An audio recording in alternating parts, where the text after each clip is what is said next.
He literally robbed me of my dream wedding, and my husband just let it happen. We had our perfect venue booked with only the very last of the deposit left to pay. But with just 2 weeks until the wedding, my fiancé Mason came to me asking me for the biggest favor ever. We had been together for 5 years up until that point, and although we loved each other deeply, I recently realized there was one thing Mason loved more than even me, and that was money and luxury. Despite coming from an affluent family, he rarely ever spent as much as a dime on anything himself. And so, when he asked if he could borrow my credit card for just a minute, I gave it to him without hesitation, assuming it was just for a takeout order. I even saw him and his brother Ian in our living room minutes later inputting my credit card onto their phones. I still didn't think anything of it, and given that 20 minutes later my favorite Thai spot showed up at our place, I had no reason to be suspicious. But then 3 days later, I called up the wedding venue to pay off the last couple $100s on the deposit, and that's where everything started going wrong. They told me my card had declined. I told them that was not possible. I had about $15,000 in there just a few days ago. I asked them to try again, and when they did, my card declined again. I remember my stomaching just dropping and my hands trembling, and I instantly rushed over to check my bank account like a madwoman. I opened up my account and saw the $30 remaining. My face went white, and I grabbed the phone to call my bank. My hands were shaking so bad I had to dial the number 3 times just to get it right, and when I finally connected with the customer service lady, I explained everything. Well, that's when she dropped a bomb on me. A few days ago,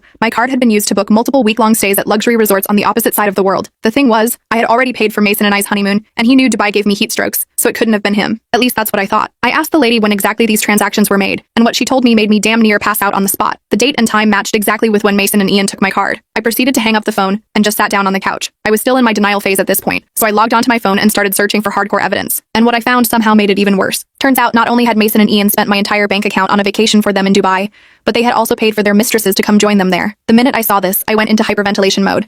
I began experiencing an extreme panic attack and just ran to the bathroom to puke my guts out. I retched for what must have been 30 minutes and cried horse tears the entire time. I was completely broken. And guess what? Mason and his brother just happened to come home while I was in the bathroom. To add insult to injury, I know Mason saw me doubled over near the toilet, and I heard Ian sarcastically ask him if he would go help me out. His response? I'd rather do anything than help that bimbo. He muttered quietly under his breath. Those words were the nail in the coffin. They were the final punch to the gut I needed. Because from that moment on, all I felt was rage. Mason thought I couldn't hear him. He thought I was just his dumb loving bimbo wife who paid for everything. But what he didn't know was that despite everything, I held all the cards. I couldn't finish the full story here. It is on my channel and linked below.